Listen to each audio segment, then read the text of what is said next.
నాగర్ కర్నూలు జిల్లా పోలీస్ తరఫున cordon and search operation జరిగింది. ఈ కార్డన్ అండ్ సెర్చ్ అని అంటే ప్రజల భద్రత దృష్టిలో ఏమైనా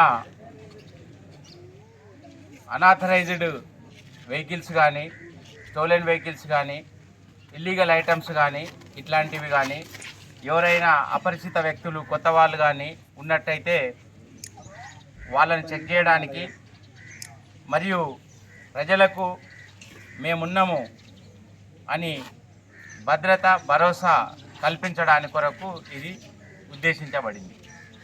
ఈరోజు ఉదయం ఎర్లీ మార్నింగ్ మన సిబ్బంది నాగర్ కర్నూలు డిఎస్పి గారు శ్రీనివాస్ గారి ఆధ్వర్యంలో 3 ఇన్స్పెక్టర్లు, 10 మంది ఎస్ఐలు మరియు 75 మంది కానిస్టేబుళ్ళు, ఉమెన్ కానిస్టేబుళ్ళు కలిసి ఈ ఆపరేషన్ జరిగింది. ఈ ఆపరేషన్లో ముఖ్యంగా ప్రజలకు ఎలాంటి ఇబ్బంది కలిగించకుండా మేము గ్రామాన్ని క్షుణ్ణంగా ప్రతి ఇంటికి వెళ్ళి ప్రతి వారిని చెక్ చేసి ప్రతి వెహికల్స్ ఏవైతే ఉన్నాయో వాటిని కానీ ఇంకా వస్తువులను కానీ ఇల్లీగల్ వస్తువులు ఏమైనా ఉంటే చెక్ చేయడం జరిగింది. ఈ చెకింగ్లో ఈరోజు మాకు 38 మోటార్ సైకిళ్ళు, 5 ఆటోలు మరియు కొన్ని ఫ్రీబీస్ ఇవి ఎలక్షన్ల సందర్భంగా ఉచితంగా పంపిణీ చేయడానికి ఉద్దేశించినటువంటి కావచ్చు అని అనుమానం మీద కొన్ని వస్తువులు కూడా సీజ్ చేయడం జరిగింది. దాంట్లో కొన్ని ప్రెషర్ కుక్కర్లు, తర్వాత ఫ్యాన్స్ ఉన్నాయి, కుకింగ్ ఫ్యాన్స్ అట్లాంటివి కొన్ని ఉన్నాయి. వాటిని చెక్ చేయడం జరుగుతుంది. వాస్తవంగా అవి ఫ్రీబీసా, ఉచితాలు పంపిణీ చేయడానికి తీసుకొచ్చినాయా లేకపోతే ఇంకా వేరే విధంగా అనేది చెక్ చేయడం జరుగుతుంది.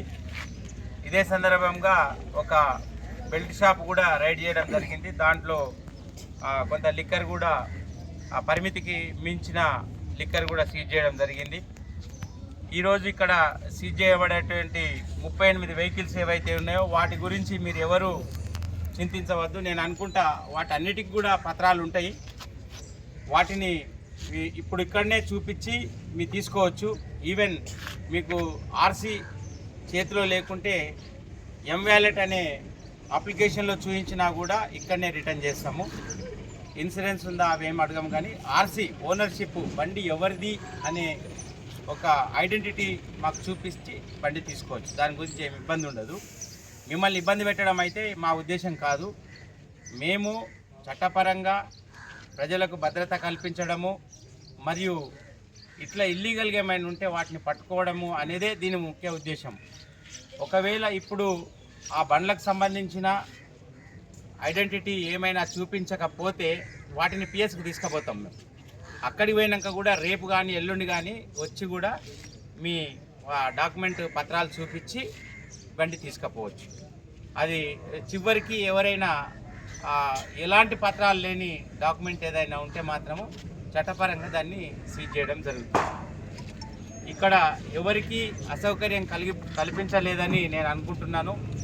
ఇంత పకడ్బందీగా గ్రామాన్ని 10 టీములుగా తయారు చేసి 3 చెక్ పోస్టులు బయట పెట్టి క్షుణ్ణంగా పరిశీలించి ఈ విజయవంతంగా కార్డన్ సెర్చ్ నిర్వహించినటువంటి నాగర్ కర్నూలు సిబ్బంది డిఎస్పి శ్రీనివాస్ గారికి మరియు వాళ్ళ సిబ్బందికి కృతజ్ఞతలు, ధన్యవాదాలు తెలియజేస్తున్నాను. ఎలక్షన్లు జరగబోతున్నాయి. ఎలక్షన్ల ముందు నిర్వహించడము ఒక భాగము, మరియు ఇది ఎలక్షన్లనే కాదు నార్మల్ కోర్సులో కూడా ఇది జరుగుతూ ఉంటుంది. ఇప్పుడు ఈ విలేజ్లో ఈరోజు జరిగింది కాబట్టి కొంతమందికి ఇది కొంచెము ప్రత్యేకంగా ఆశ్చర్యకరంగా అనిపించుండొచ్చు. కానీ ఇది ఎవరి ప్రాసెస్ ఎప్పుడు జరుగుతూ ఉంటుంది. నెలలో 1-2 సార్లు ఒక్కొక్క విలేజ్లో జరుగుతుంది. సర్ప్రైజ్గా ఏ విలేజ్కి పోతామనేది మాకు మా ఎస్పీ గారికి రాత్రి ప్లానింగ్ అయింది. డిఎస్పీ గారికి ఉదయము 5 గంటలకు చెప్పినాం ఈ విలేజ్కి వెళ్తామని. అంతా సీక్రెట్గా జరుగుతుంది. ఈవెన్ ప్రెస్ వాళ్ళకు కూడా నిన్న ఒక విలేజ్ మాత్రము అని చెప్పినాము. అది ఎందుకనంటే ఎవరైనా అనుమానాస్పద వ్యక్తులు కానీ, వస్తువులు కానీ, వాహనాలు కానీ ఉంటే ముందే తెలిస్తే అది ఎస్కేప్ అయ్యే అవకాశం ఉంటుంది. కాబట్టి ఇది సీక్రెట్గా ఉంచి సడన్గా ఆపరేషన్ చేయడం అనేది జరుగుతుంది.